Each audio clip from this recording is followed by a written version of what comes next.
नमस्कार। नमस्ते नमस्ते, बोलो बोलो। हाँ, आपका जो प्रणाम स्वीकार है, आपको भी प्रणाम। चरणवंदना चरणवंदना महाराज जी। आ, राजयोग शिविर होने के बाद जो अनुभव हो रहे हैं वो अनुभव शेयर करने का मौका दिया, धन्यवाद आपको पहला। अरे वाह, बहुत अच्छे बहुत अच्छे। जैसे ही वहाँ अपने राजयोग की दीक्षा देने के बाद जो सुबह और शाम के लिए जो साधना दी थी हाँ वो हाँ हाँ साधना शुरू हो गई। आज तो खाली 10 दिन हो गए। हाँ 10 दिन में ऐसा लग रहा है कि क्या हमारे शरीर में ऐसी कोई ऊर्जा भेज रहे है कोई हमारे लिए, ऐसा एनर्जी लग रही है। अरे और कई सारी ऐसे पुराने दुख थे कि पेट में कोई छोटा दर्द था, एक सर्दी की एक बीमारी थी, वो ऑटोमेटिक सर्दी की बीमारी चली गई। हाँ हाँ हाँ तो ऐसा लग रहा है कि कितना अजूबा दिया है हमको जो मिला है, क्या मिला है, संजी ने हमें क्या दिया है। क्योंकि हम मोक्ष मिलने के बाद, सार शब्द मिलने के बाद ऐसा लग रहा था कि अभी इनफ सब हो गया हमारा, लेकिन ऐसा नहीं। आपने हमको मौका दिया और वो राजयोग शिविर में भाग लेने के लिए मौका दिया। धन्य हो गए ऐसा लग रहा है संजी। ऐसा समझना। पहली बात, ये तो कोई मैंने नहीं दिया है, वो तो जो दिया है वो तो परमात्मा ने दिया है, वहां से आपके पास आया है। बराबर, जैसे कहा गीता में, पहले मैं ये विवस्वान को दिया था, बाद में मनु को दिया, बाद में इक्वाशी को दिया, फिर वो राजे रजवाड़े के आ गया, फिर लुप्त हो गया, फिर से मैं ये प्रकट कर रहा हूँ। और अभी जो एक परीक्षा दे दी है गीता वाली, उसमें लिखा है ना, गीता तो महाभारत के पहले हो गई थी, और ये जो माने लिखा गया था वो एक ऐसा स्वतंत्र विषय था, और वही महाभारत में बाद में उसको लगा दिया। तो हो सकता है अभी जो भी है, देखो लिखने वाले वेदर श्री है, वेद ऋषि है। हम बोलते हैं ना कि जो वेद व्यास है उन्होंने ही गीता लिखी है, महाभारत लिखा है, बहुत सारे पुराने लिखी है, उन्होंने वेदों के ऊपर भी बढ़िया भाष्य किया है। तो ऐसा है कि फिर वो वेदों के कालों में कैसे थे, फिर महाभारत में कैसे है, या महाभारत के पहले गीता लिखी ऐसे कहते, तो फिर तो वेद व्यास ऐसा समझो कि ऐसे कहते हैं कि वेद व्यास एक जैसे हनुमान जी चिरंजीवी है, वैसे वो भी चिरंजीवी थे, ऐसा कहते हैं। लेकिन बाद में ऐसे भी कहते हैं कि नहीं, वो एक संस्था है, उसको ऐसे समझो कि वेद व्यास ऋषि नाम दिया है। और फिर वैसी गद्दी, जैसी गुरु गद्दी चलती है, गुरु परंपराएं चलती है, वैसे ऋषि वेद परंपरा चली आई होंगी, ऐसा भी कहना है। क्योंकि ऐसा है कि जो वेद व्यास ऋषि थे, उनका और शंकराचार्य जी का आपस में 15 दिन शास्त्रार्थ चल रहा था। कितना, 15 दिन ऐसा कहते थे, क्योंकि शंकराचार्य जी को शास्त्रार्थों में हराना किसी की बस की बात नहीं थी। तो इसलिए तो वो ज्यादा प्रचलित हो गया, क्योंकि बचपन में ही देखो उनको ऐसा समझो कि गॉड गिफ्ट ही थी ना।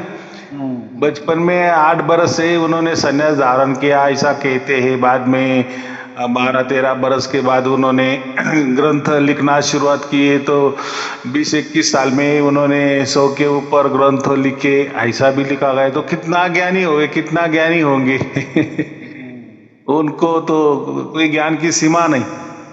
तो ऐसा ही उन्होंने भी वेद व्यास ऋषि और शंकराचार्य जी का ऐसा ही संवाद हो गया था। तो उसमें कहते हैं कि शंकराचार्य जीते थे, ऐसा भी कहते हैं। बाद में जो माधवाचार्य जी है, उनके साथ भी उनका संवाद हुआ था बहुत दिन। तो वहां भी माधवाचार्य जी को भी उन्होंने हराया था। ऐसा भी कहते हैं। सच झूठ उसमें हमें जाना नहीं है। और ऐसा भी कहते हैं कि कोई 1400 साल पहले शंकराचार्य जी हो गए, कोई बोलते 2000 साल के पहले छठवीं जो शताब्दी थी उसमें हो गए, तो कोई 2500 साल कह रहे हैं। तो चलो जो भी हो गए वो हो गए, लेकिन उनका इतिहास तो हिस्ट्री तो है ही बराबर। तो इतने महान ऋषि ने ये गीता लिखी है, तो उनके समझो कि उनके अंदर भी बहुत सारा अनुभव होगा कि नहीं। तो गीता तो महाभारत के टाइम हो गई, माने गीता लिखी गई तो महाभारत तो हो चुका था। कोई कहते कि महाभारत के पहले गीता लिखी गई, कोई बोलता है बाद में, वो कोई भी जाने दो, लेकिन शंकराचार्य जी ने भी गीता के ऊपर भाष्य किया, तो उनके पहले भी कोई 1000-2000 बरस पहले हो गई थी ना गीता। तो हमें उसमें इतना ही देखना है कि जो राज गुह्य जो है, राज विद्या, सभी विद्याओं का राजा, सभी गुह्यों का राजा, तो वो बात किसने प्रैक्टिकल में बताई नहीं थी। माने प्रैक्टिकल उनको मालूम होगा। अभी वो तो हम देखो, अभी शंकराचार्य जी इतने बड़े, तो उनको तो मालूम है कि गीता में बारंबार लिखा गया है ये विज्ञान सहित ज्ञान है या ज्ञान सहित विज्ञान है। गीता में कितनी बार कहा है, यही उल्लेख दिया है ना। और ये विद्या पहले किसको मिली, बाद में किसको मिली। तो अभी ऐसा है कि इसमें लोग क्या कहते कि पूरी गीता मनुष्य को, जो विवस्वान था उनको बताई होगी, फिर विवस्वान ने मनु को बताई। भाई मनु कब के थे, मनु तो वेदकालीन थे ना, तो पूरी की पूरी गीता कैसे सिखाएंगे। उस टाइम कृष्ण या अर्जुन थोड़ी थे, वह महाभारत वाला थोड़ी काल था। तो कहने का मतलब फिर क्या दिया कि विवस्वान को जो बताया गया परमात्मा ने, तो ये राजविद्या ही बताई होगी ना, सीधी बात है। दूसरा क्या बताने वाले हैं। तो ये राजविद्या उनको दिया, फिर वहां से वैसा चल के आया, वह लुप्त हो गया। बाद में ऐसा समझो कि कृष्ण अर्जुन के संवाद में वापिस उसको उजागर किया, बराबर। तो प्रैक्टिकली में उसका तो अर्थ यही होता ना, विज्ञान सहित मैं दे रहा हूं, माने प्रैक्टिकल सह दे रहा हूं मैं, क्रियात्मक मैं तुम्हें बता रहा हूं। वो कोई ज्ञान गोष्ठी वाले विषय नहीं था। बाकी तो बातें बहुत सारी ज्ञान गोष्ठी वाली हो गई ना, लेकिन राजयोग ऐसा बीचों बीच कैसा डाल दिया, बराबर 9वें अध्याय में डाल दिया ना। हाँ, और रिपीटेशन उसी 9वें अध्याय का जो गुह्यतम वाला जो श्लोक है वो रिपीट 18 में डाल दिया। वो बार डालने की कोई जरूरत नहीं थी ना, अगर ज्ञान ही होता तो। क्योंकि गीता में तो आप बहुत सारे अलग थलग विषय थे ना, लेकिन वो जो क्रिया है, तो ऐसा समझो विज्ञान सहित, इसका मतलब विज्ञान सहित, तो ये दोनों का अर्थ क्या होता है। ज्ञान समझो एक प्रकार का अध्यात्म वाला तत्व ज्ञान समझो, और विज्ञान ये प्रैक्टिकल क्रियात्मक समझो। या उसमें गीता में स्पष्ट लिखा है कि प्रत्यक्ष प्रमाण दिया है। अभी प्रत्यक्ष प्रमाण माने प्रैक्टिकल तो सामने ही करना पड़ता है ना, या उसका रिजल्ट जो मिलने वाला है तत्काल मिलता है, इसलिए उसको विज्ञान कहा है। नहीं तो फिर विज्ञान शब्द डालने की कोई जरूरत नहीं थी। ज्ञान तो फिर ऐसा है, तो ज्ञान तो ऐसे भी बता देते थे ना, लेकिन उसी में ही कहा है कि ये गुप्त विद्या है या दीक्षा है, वो दी थी, माने प्रैक्टिकल में हुआ था। और विज्ञान का एक अर्थ वो भी होता है कि उससे हमारा शारीरिक या मानसिक जो बीमारियां है वो भी निकल जाती है तत्काल। माने ऐसा समझो कि अर्जुन का मन ठिकाने पे नहीं था ना, मन ठिकाने पे नहीं था और शरीरों ने भी सब साथ छोड़ दिया था। माने वो धनुष्य भी नहीं उठा रहे थे, वो नहीं उठा, मुझे उठा जा रहा है, ऐसा भी कहा है ना। देखो मन का इफेक्ट तो शरीर में ही होता है ना। मन में है तो सब बातें होंगी, मन में ही नहीं तो क्या है। तो वहां मन का ज्यादा प्रयोग किया है कि तेरा मन तू मुझ में लगा दे, तेरा मन मुझे दे, मुझे अर्पण कर दे। तो ये तो ज्ञान वाली गोष्टी तो नहीं ना, तो कोई तो भी साधना होगी ना। देखो आप आजकल तो बहुत सारे गुरुआ लोग है ध्यान करने को कहते हैं ना कि उससे हमारा मन एकाग्र हो जाता है। तो ये जो गीता में राजगुह्य जो कहा है, राज विद्या कहा है, तो इसमें ऐसा समझो कि उसी टाइम हमारा शरीर में तत्काल परिवर्तन होता है, माने मन एकाग्र होता है। तो आजकल के जो हम क्या बोलते हैं अत्याधुनिक जो साइंस है, हमारा जो मस्तिष्क है या हमारे शरीर में जो 72,000 नस नाड़ियां है पूरे शरीर में फैली है, ऊपर से लेके पांव के तलवे तक। तो वो एक विधि से, एक दीक्षा से वो एक्टिवेट हो जाती है। तो अभी वो एक्टिवेट हो जाती है कि नहीं, वो तो उसके लिए तो हमें किसी न्यूरोलॉजी वाले के पास जाना पड़ेगा। वो जब हमारे मस्तिष्क को चेक करेगा फिर उसमें समझ में आ जाएगा। तो मैंने ऐसे ही थोड़ा सा टटोला कि इसमें साइंस वाली क्या बात होगी। देखो यहाँ तो विज्ञान कहा है ना, विज्ञान माने साइंस। ये तो विज्ञान का शब्द का प्रयोग वेदकालीन था, माने प्रैक्टिकल। हम अभी साइंस को क्या कहते, प्रैक्टिकल विषय है ना। हम कहते भाई साइंस को मान्य है क्या, साइंस ने कहा क्या कहा है इसके बारे में, साइंस इसको मानती है क्या। तो साइंस का मतलब, विज्ञान का मतलब है प्रैक्टिकल होता है और वो प्रूफ होता है, फिर उसको विज्ञान का दर्जा दिया जाता है। तो मैंने ऐसे ही थोड़ी से ढूंढ लिया, तो मुझे ऐसा उसमें लिखा गया था कि जो हमारे वेगाज नर्व्स, माने वेगाज नाम की एक नाड़ी होती है, और वो नाड़ी हमारे जो कान है ना, कान के पीछे से, दोनों कान के पीछे से निकल के पूरे शरीर में जाती है। और वो जाती है तो वो मुख्य जो हमारे बीच वाले पार्ट है ना, उस सबको जोड़ती है। माने हाथों को जोड़ती है, लिवर को जोड़ती है, हृदय को जोड़ती है, फेफड़े को जोड़ती है, मस्तिष्क को तो जोड़ती है। देखो वो एक वेगाज नाड़ी या वेगाज, उसको नर्व्स वो बोलते हैं, गूगल सर्च करेंगे तो वो मिल जाएगा। तो वो एक्टिवेट उस राज विद्या योग से होती है। ऐसा मैंने निष्कर्ष निकाला कि राज विद्या योग करने से तत्काल मन एकाग्र कैसा हो जाता है। तो चलो एक ऐसा प्रकार का एक वो ध्यान है, लेकिन ध्यान भी तो ये तो चलते फिरते ध्यान है, बराबर। वो तो कोई बैठने वाली चीज नहीं कि चलो बैठे, और बैठने को तो मैंने कहा है वैसा 20-30 मिनट रोजाना सुबह या रात को सोने से पहले, तो वो ठीक है। लेकिन वो जो बाकी लोग जो ध्यान देते हैं वो तो एक जगह बैठने को कहते हैं ना, हाँ ध्यान लगाओ, यहाँ टिकाओ, वहां टिकाओ।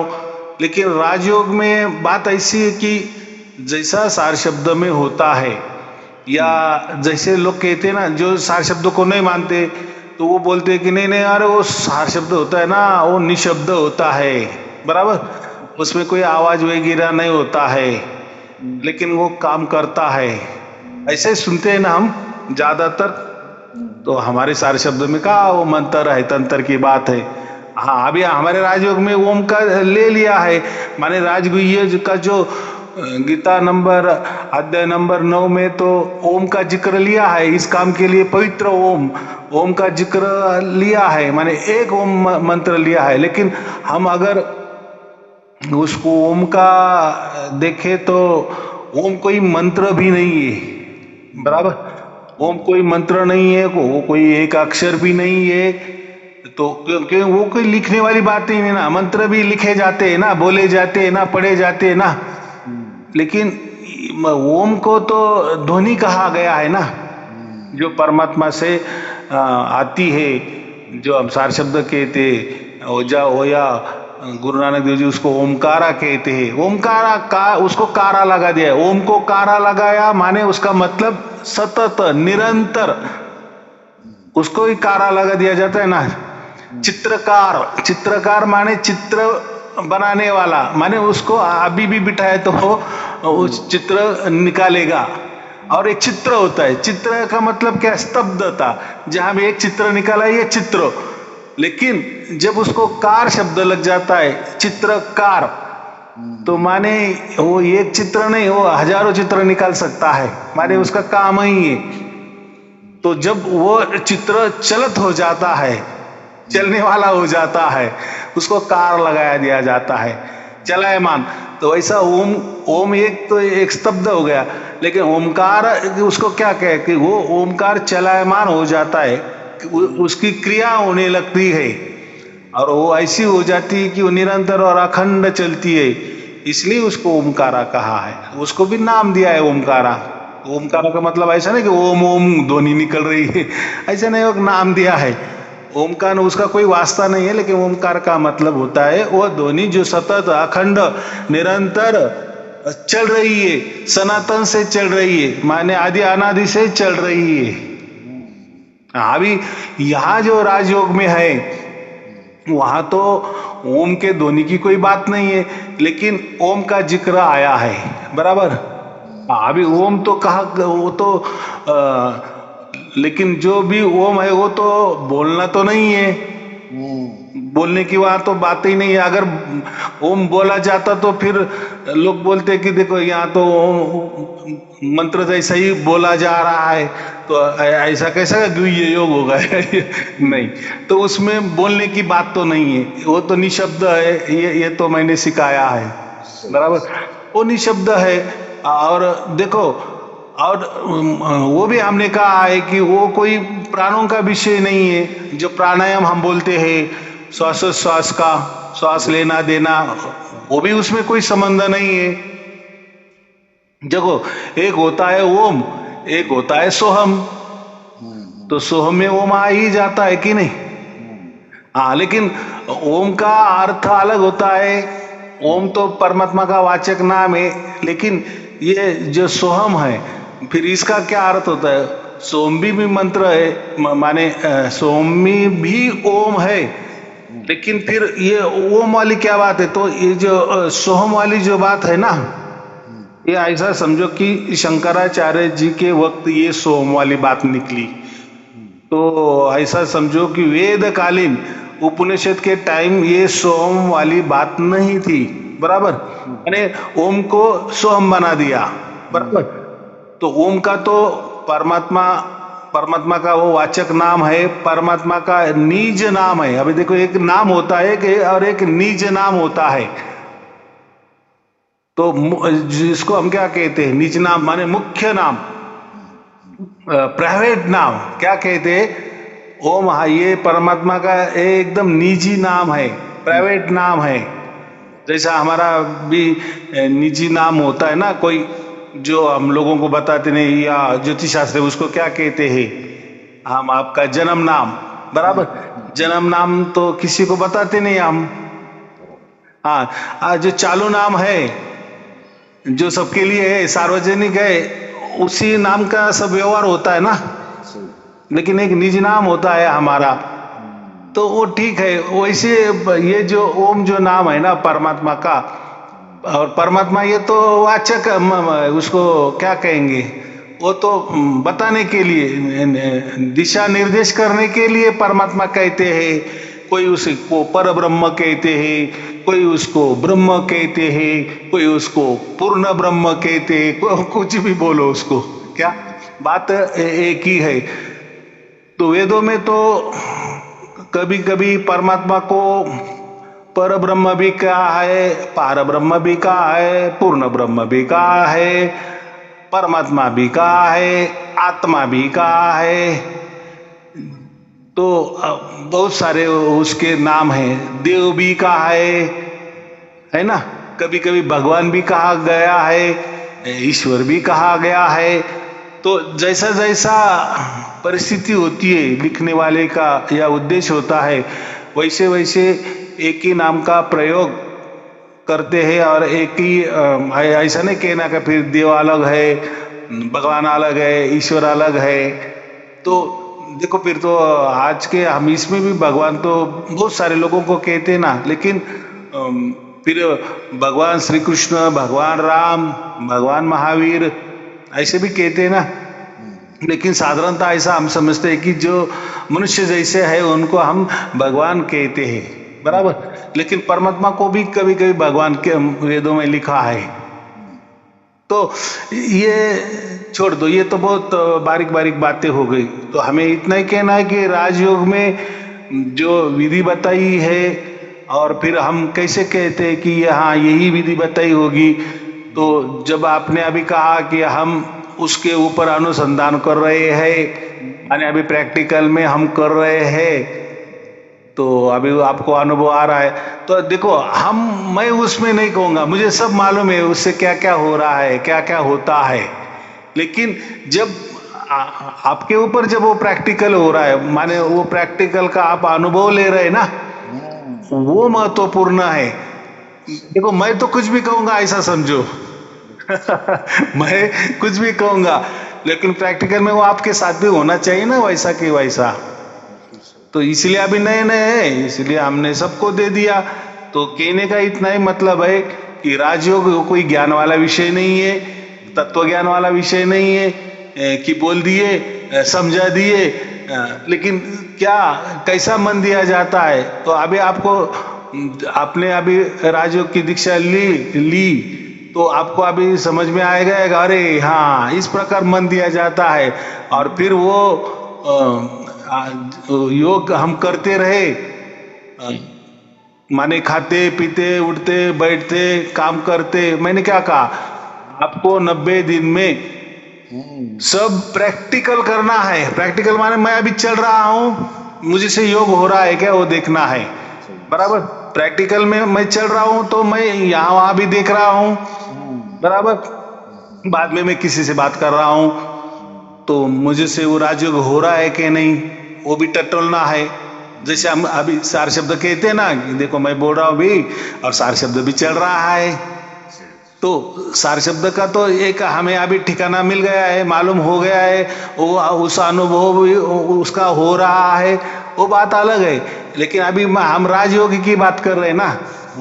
राजयोग की बात तो ऐसा है कि जिसको सार शब्द का कुछ मालूम नहीं है, लेकिन जिसने राजयोग की दीक्षा ले ली है तो फिर वो क्या करे। वो थोड़ी ऐसा है कि उसको उसमें कोई ध्वनि आने वाली है, वो ध्वनि का तो कोई संबंध नहीं है। क्योंकि वो ध्वनि का तो मैंने कहा ना कि वो तो परमात्मा की इच्छा से होता है या परमात्मा की मर्जी से होता है, वो बात अलग है। ये बात तो हमारी ओर से है। इसलिए मैंने क्या कहा, राजयोग की जब आपको दीक्षा दी तो आप टटोलो, पहले घूमते चलो। जैसे आप सुबह घूमते हो या रात को खाना खाने के बाद थोड़ा सा यहाँ वहाँ टहलते हो, जाते हो, तो उसमें भी हमें राजयोग के साथ ही चलना है। किसी से बात करें राजयोग के साथ बात करें, बराबर। कोई हम टीवी भी देख रहे, मोबाइल देख रहे, कुछ भी करे, अच्छा काम करे बुरा काम करे, या काम में जितने भी प्रकार है उसमें राजयोग चलना चाहिए। क्योंकि इसमें राजयोग में कोई कमी नहीं है कि नहीं गुरुजी ये हम जब चलते ना नहीं हो रहा है, हम खाना खा रहे हैं ना नहीं हो रहा है, ऐसे उसमें कमी नहीं है, परिपूर्ण है राजयोग, बराबर। क्योंकि ये सासों की भी बात नहीं है। जैसे हम किसी ऐसा समझो बड़ा कांच का टब है, बड़ा पानी से भरा हुआ है और ट्रांसपेरेंट है वो, और उसमें हमने कूदी मारी, माने वो टप के थोड़े से नीचे गए, गहराई में गए, तो बाजू वाला जो सामने वाला, माने वो हम पानी के अंदर भी वो राजयोग हमारा चलता है, चलना चाहिए, बराबर। वो कोई सांसों की तो बात नहीं है कि चलो श्वास लेना तो कुछ तो भी मंत्र की बात होगी, श्वास छोड़ना कोई मंत्र की बात होगी, या कोई कुंभक करना है, कोई पूरक करना है, ये बात तो राजयोग में तो नहीं है ना। तो राजयोग है, वो तो राजा है, सब योगों का राजा है। बाकी योगों में कुछ न कुछ कमी है, बराबर। नहीं ये आपको उसके लिए बैठना ही पड़ेगा, नहीं ये आपको यहाँ लक्ष्य टिकाना पड़ेगा, नहीं आपको ये करना पड़ेगा, बहुत सारी बातें होती है ना। लेकिन इस राजयोग में वो बात नहीं है, बराबर। वो राजयोग भी हम कर सकते हैं और हर कर्म भी हम कर सकते हैं। फिर ऐसा क्यों कह दिया है कृष्ण ने? तो उसमें बताया ना, तेरा मन मुझ में दे दे, मन मुझ में दे दे तो फिर क्या है, तू कुछ भी काम कर तो क्या हो जाएगा, उस हर काम में परमात्मा साक्षी रहेगा, बराबर। हाँ, अभी फिर वहां कोई तकरार की गुंजाइश नहीं रहेगा ना, भाई तू मेरे साथ में है या मेरा मन तुझको मैंने दे दिया है, और उस वक्त मैं जो काम कर रहा हूं वो काम गलत हो रहा है या अच्छा हो रहा है, ये देखने का अधिकार क्या है? अभी मेरा मन ही तुझको दे दिया है ना। तो अभी परमात्मा तकरार करेगा क्या? अरे तू तो गलत कर रहा है। भाई गलत कर रहा है कैसे, क्या कर रहा हूं? मेरा मन ही तुझे दे दिया है ना।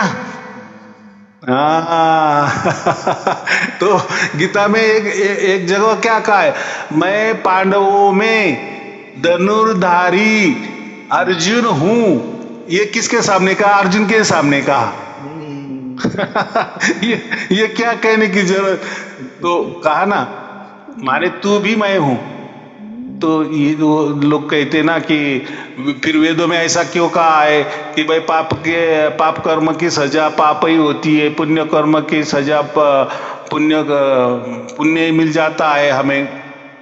और मैं कहता हूं हाँ बात बराबर है, लेकिन यहाँ गीता में फिर ऐसा क्यों कहा है?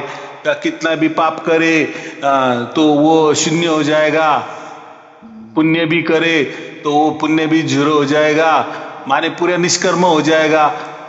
और वहाँ सार शब्द के लिए तो ठीक है, सार शब्द तो फिर सार शब्द के साथ जो अच्छा बुरा जो भी होगा तो सार शब्द ही हमारे साथ रहता है, साक्षी भाव में रहता है।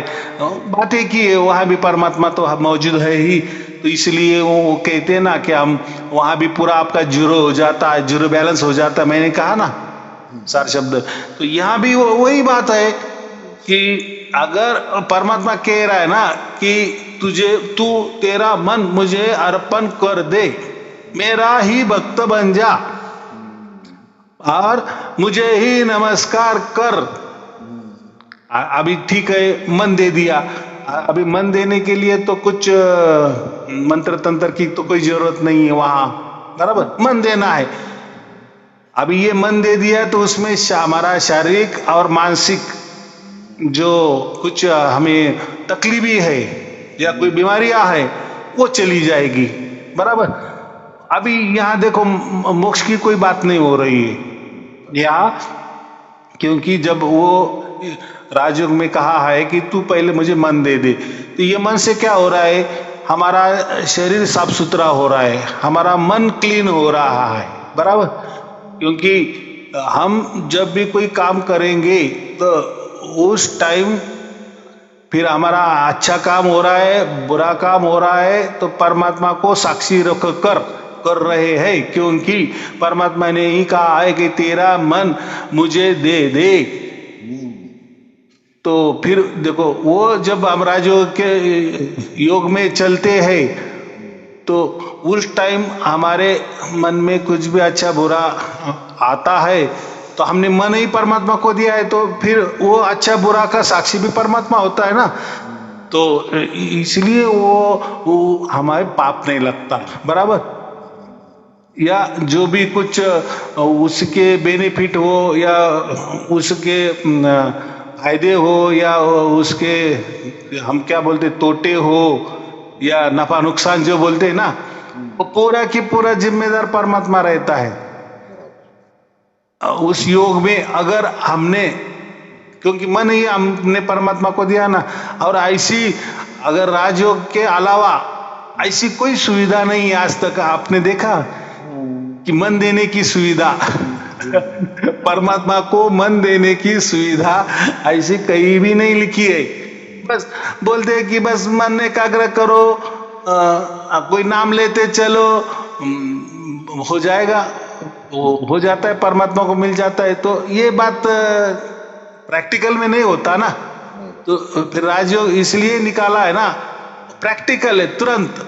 देखो हम राजयोग में चलते हैं तो हमें परमात्मा के सिवा कुछ याद नहीं आता उस टाइम। बिल्कुल सही। और जैसा ये मन हमने परमात्मा को दे दिया तो हमारा मन एकाग्र हो जाता है। ये बेनिफिट हमें तत्काल समझ में आ जाता है, कह रहे हाँ ये क्रिया करने से राजयोग में पहला फायदा हमारा हो जाता है कि मन हमारा ना भविष्य में चला जाता है या ना भूत में चला जाता है, वो स्थित एक जगह स्थिर रहता है, स्थित प्रज्ञ हो जाता है, माने वर्तमान में आ जाता है। तो फिर जो हमारे हाथों से पाप या पुण्य या अच्छा या बुरा, शुभ या अशुभ, ये कैसे हो जाते हैं, या कर्म भी किस स्थिति में हो जाते हैं, जब हमारा मन भूतकाल में चला जाता है तभी हमारे हाथों से अच्छा बुरा हो जाता है, शुभ अशुभ हो जाता है, पाप पुण्य हो जाता है। या वही मन हमारा भविष्य में चला जाता है तो फिर उसी विचारों में हमारा पाप पुण्य भी हो जाता है, अच्छा बुरा भी हो जाता है, या जो भी है तो शुभ अशुभ।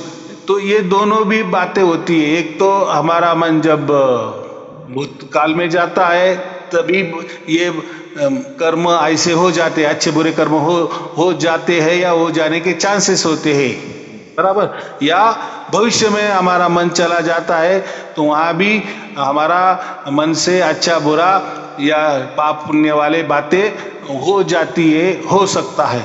लेकिन जब हम वर्तमान में रहते हैं ना, हाँ, तो के बहुत सारे लोगों को ये युक्ति मालूम नहीं होती, राजयोग मालूम नहीं होता। तो भैया ऐसा कैसा है कि उसमें हम वर्तमान काल में चलते हैं।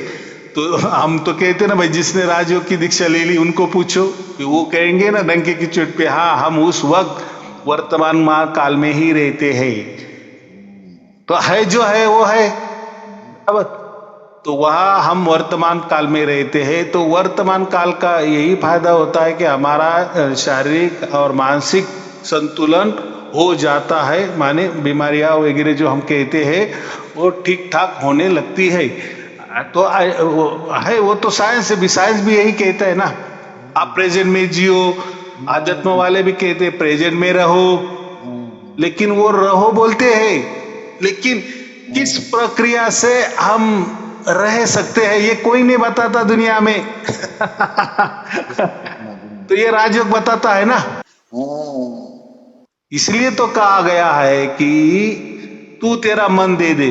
तो मन क्यों देना है, तो हमें फिर परमात्मा प्रेजेंट में रखता है, ये महत्वपूर्ण है। और रही बात बाकी तू मेरा भक्त बन जा, तो राजयोग में तो फिर हम जब परमात्मा का जो नाम, जो निज नाम है, जो ओम, जिसको हम ओम, जो परमात्मा का निज नाम है, वो जब हम निज नाम लेते हैं तो देखो मन हमारा एकाग्र हो जाता है, प्रेजेंट में तो रहता ही रहता है, और उसके साथ हम वो नाम का भी स्मरण करते हैं। तो वो भी उसकी टेक्निक है ना।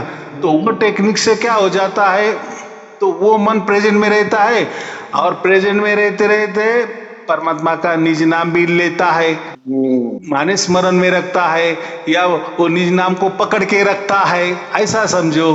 क्योंकि वहां तो कोई बोलने की बात नहीं है, वहां तो कोई अजपा करने की बात नहीं है, जाप करने की भी बात नहीं है। और इसलिए वो उसके आगे क्या कहा, तू मुझे प्रणाम कर। प्रणाम करने के लिए तो मैंने क्या कहा, हम किसी को भी प्रणाम करते हैं तो हमें हमारा उसका पहचान होती है ना, हाँ, तभी उसके नाम से हम प्रणाम करते हैं ना। तो प्रणाम के लिए तो निज नाम तो चाहिए।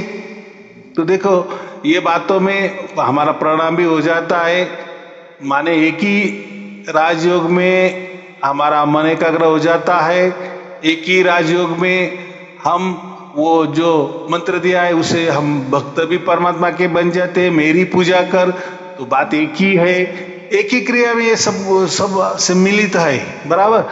मैं प्रणाम कर वही हो जाता है। और तुम मेरा भक्त बन या मेरा मत परायण हो जा, माने मुझे से तू जोड़ ले, तो बात भी एक ही होती है।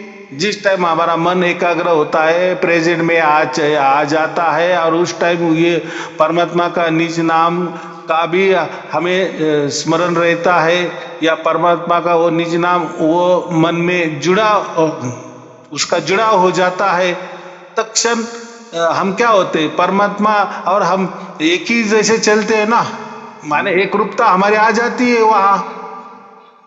माने ऐसा समझो कि परमात्मा हमारा हाथ पकड़ता है, ऐसा उसका मतलब है ना। और हम परमात्मा को हमारा हाथ दे दिया है, सौंप दिया है, हमारा मन सौंप दिया है, तो हमारा शरीर भी उसके साथ चला जाता है ना। देखो जहां मन जाएगा वहां शरीर भी जाएगा ना, सीधी बात है ना। हाँ, तो हमारा शरीर भी जाएगा, मन भी जाएगा, सब कुछ जाता है। तो फिर करने वाला क्या है, परमात्मा ही है ना। तो हमने परमात्मा को सब सौंप दिया है, मन सौंप दिया है, और हम परमात्मा का नाम भी ले रहे, और परमात्मा हमें यहाँ वहां चला रहा है, उसका साफ मतलब है। तो जो भी कर रहा है तो परमात्मा कर रहा है, बस उसने हमारा हाथ पकड़ के रखा है। अब उसने क्या कहा है, तू मेरी शरण में आ जा। शरण में आ जा का मतलब है साफ है कि हम उसके चरणों में रहे। शरण चरणों में ही ली जाती है, बाकी दूसरी जगह नहीं होती चरणों में। तो चरणों में उस विधि में वही चरण होते हैं, और हम वह चरणों में शरण जाते हैं। तो उसका मतलब क्या है, हमें कुछ करने को ही नहीं कहा है। परमात्मा क्या कहे, अभी तुम चुप बैठो तुम्हारा मन दे दो, तुम्हारा शरीर भी दे दो, तुम्हारा कर्म दे दो, तुम्हारा धर्म दे दो, तुम स्वयं दे दो मुझे, बस मेरे साथ रहो, बराबर। माने फिर हमें कौन चलाता है, फिर उस टाइम स्वयं परमात्मा चलाता है। उसका मतलब ये, तो कर्म कौन करता है, स्वयं परमात्मा करता है, लेकिन हम साथ में रहते हैं। जैसा कोई बाप बच्चों को यहाँ वहां लेके जाता है, बाजारों में लेके जाता है, तो बाजारों में लेके जाता है तो जो व्यवहार करता है तो बाप ही करता है ना, बस हम उसके साथ में रहते हैं। हाँ, और इसके पहले क्या था, हम व्यवहार करते थे और परमात्मा को साथ में रखते थे, बराबर। लेकिन ये भक्ति में क्या किया है, क्योंकि ये हमसे करनी है ना।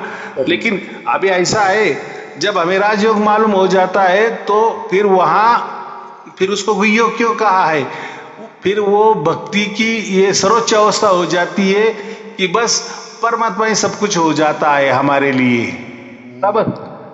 नहीं तो एक तो भक्ति का एक दूसरी बहिरंगी भक्ति भी होती ना, कि परमात्मा तू हमारे साथ में रहे और हम जैसे करेंगे, तू तेरी देखरेख में, तेरे नजर निगरानी में तू कर। लेकिन राजयोग को फिर गुह्य क्यों बताया है, फिर भाषा पलट जाता है। भाषा कैसा पलट जाता है, राजयोग में हमें समझ में आता है कि परमात्मा ही सब कुछ करता है, बस हम उसके साथ में रहते बच्चों जैसे।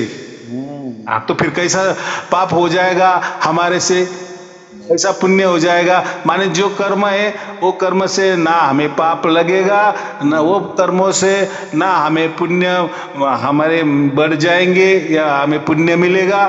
तो साफ मतलब है वो काम निष्कर्म हो जाएंगे हमारे। इसीलिए कहा गया है लास्ट में कि मैं तेरा योगक्षेम चलाऊंगा। अगर तुझे राजयोग मालूम हो गया, राजयोग तू करता रहेगा, तो मैं तेरा ठेका लेता हूं, पूरा जीवन का ठेका लेता हूं। कौन सा ठेका, तेरा जीवन मैं चलाऊंगा, बराबर, और तुझे मोक्ष भी दे दूंगा। क्या कहा? मोक्ष भी दे दूंगी, लास्ट में कहा गया है। तो एक ही राजयोग में, राज विद्या में, गुह्य विद्या में ये सब बातें आ जाती है, इसीलिए वो गुप्त रखा है।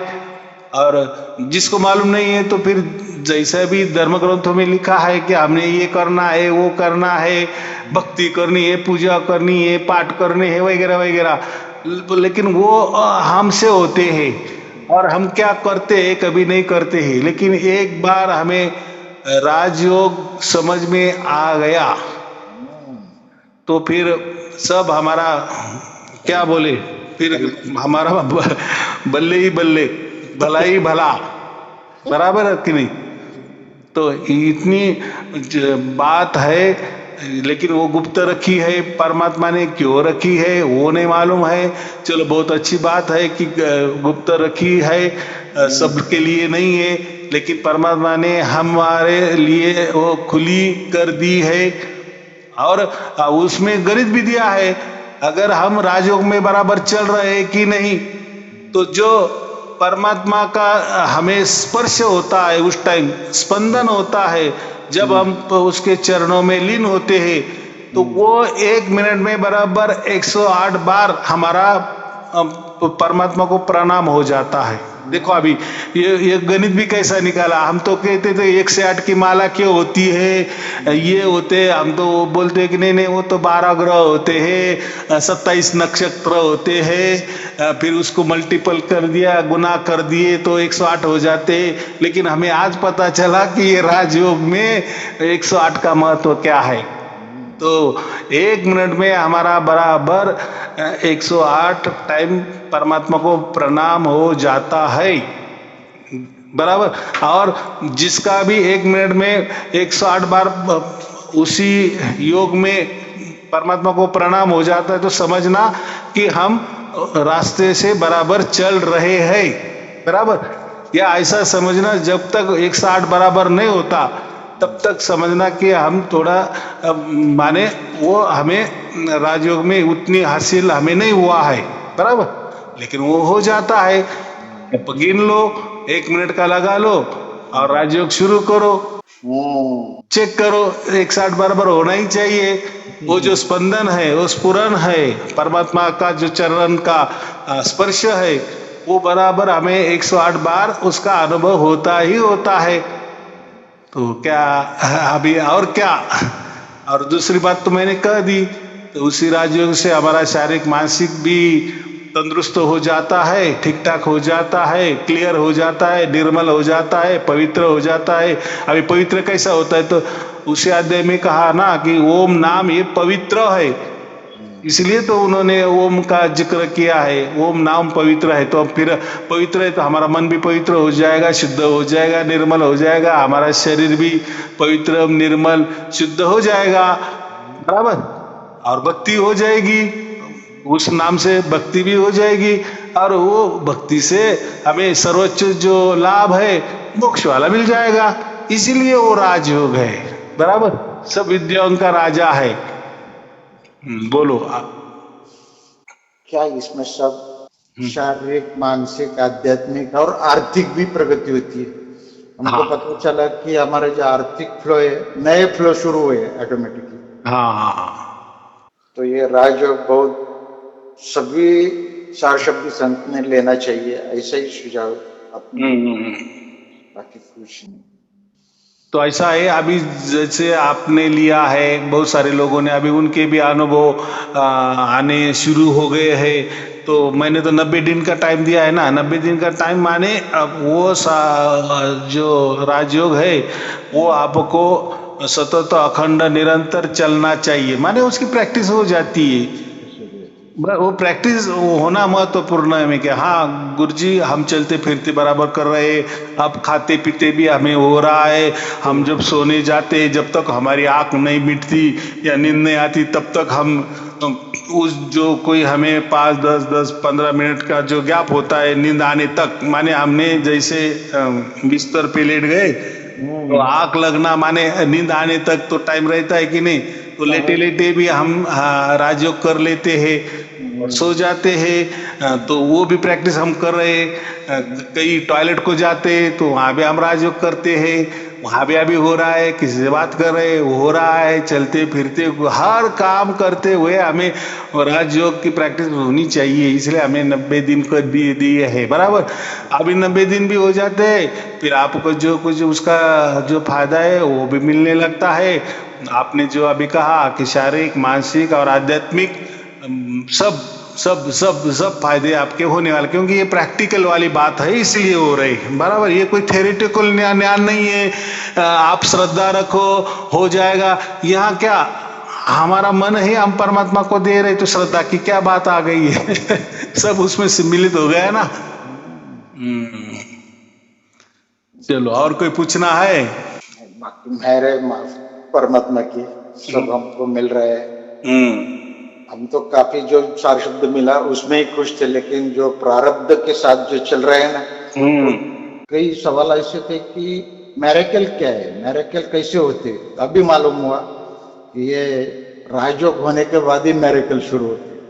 हाँ, बराबर, उसको हम चमत्कार कहते हैं। तो देखो है जो भी परमात्मा की चीजें होती है, जब तक वो हमें नहीं मिलती तब तक हमारे लिए वो झूठी होती है। ऐसा कुछ नहीं होता, ऐसा थोड़ी होता है क्या। लेकिन जब मिलती है, हमारे भाग्य से हमें मिल जाती है, जैसे सार शब्द भी आपको मिल गया है, तो अभी ये भी चीज मिल गई है, दोनों भी परमात्मा की चीजें है। तो और कर रहे हैं ना, ये तो प्रैक्टिकल है, वो तो प्रैक्टिकल परमात्मा से होता है। लेकिन ये प्रैक्टिकल तो हमें करना पड़ता है, माने हमें करना पड़ता है, माने कोई न किसी ने तो भी राजयोग देना पड़ता है ना।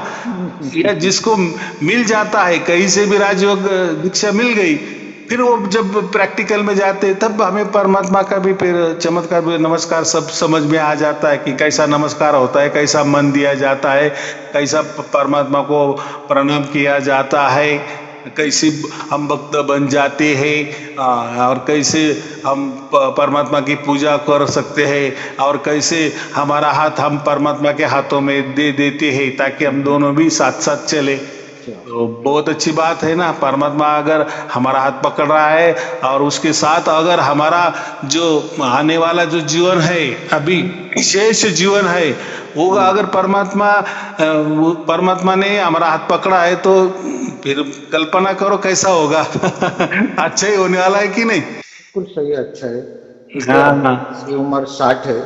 ऐसा था कि 60 की उम्र में गवर्नमेंट किधर कौन सी भी सर्विस में रिटायर होते, लेकिन इसको लग रहा है मैं तो और 10 साल अभी जैसा है वैसे चलूंगा। एनर्जी अभी चल रही है उसमें। हाँ, बराबर है। यही तो मेन होना चाहिए ना। कुछ तो बदलाव हमें दिखना चाहिए, क्योंकि मेरे ख्याल से राजयोग दीक्षा से ही ये बदलाव समझ में आते हैं। अभी हाँ, बराबर, दीक्षा मिली उस दिन से शुरू हुआ, ऐसा लग रहा है और 10 साल तो थकने वाले नहीं हम। बहुत अच्छी बात है ना, यही होना चाहिए। हाँ, सार शब्द से हमें मोक्ष की गारंटी मिल जाती है, तो जीता जी मिल जाती है। लेकिन सबका तो यही सवाल था ना भाई, हमें तो जीना है, बहुत सारा हमें बाकी है, कैसे के जिएंगे। देखो दिन ब दिन कैसे दुख आ रहे, हम टीवी देखते हैं, न्यूज़ देखते हैं, वर्तमान पेपर देखते हैं, तो कौन कैसे मर रहे, तो क्या क्या हो रहा है, कैसे कैसे आपदा आ रही है। ठीक है, हमारे घर में वो आपदा नहीं आ रही तो हमें तो उसका कुछ नहीं लग रहा है, लेकिन कभी न कभी हो सकता है हमारे देश के ऊपर भी आ सकते हैं, हमारे गांव के ऊपर भी आ सकते हैं, हमारे ऊपर भी आ सकते हैं। तो उसमें बचने का क्या रास्ता है, बराबर। तो कम से कम ये राजयोग देखो, परमात्मा ने ऐसे टाइम दिया है, सबके लिए खुला कर दिए है, ताकि हम ये आपदा से बचे। देखो आपदा तो वो तो उसका तो सर्कुलेशन है ना, उसका तो टाइमिंग है, वो तो आने वाली ही है, बराबर। हमें बचना है। देखो ठंड का तो दिन आने वाला ही है, तो ऐसा अगर हम रोते बैठेंगे कि परमात्मा है, परमात्मा तूने ठंड ही क्यों दी, भाई वो ठंड को आज नहीं दे रहा है। जैसा ही ठंड का सीजन आ जाता है, ठंडी लगनी ही शुरू होती है, बराबर। इंतजाम हमें करना है। तो ये आपदा है, ये चलती रहती है, और ऐसी ही चलती रहेगी। लेकिन उससे अगर हमें बचना है तो परमात्मा का सहारा लेना पड़ेगा, माने राजयोग का ही सहारा हमें लेना पड़ेगा। बराबर, इसका जवाब तो यही है। तो ये सबने लेना चाहिए। ये जो आपने कहा वो एकदम बराबर कहा है। तो चलो, जिसके भाग्य में है वो ले लेंगे, हम देने को तो तैयार है। बराबर, चलो ठीक है। आपको और आपके परिवार के लिए शुभ आशीर्वाद, मंगल आशीर्वाद। सत साहेब जी, सत साहेब जी, सत साहेब जी।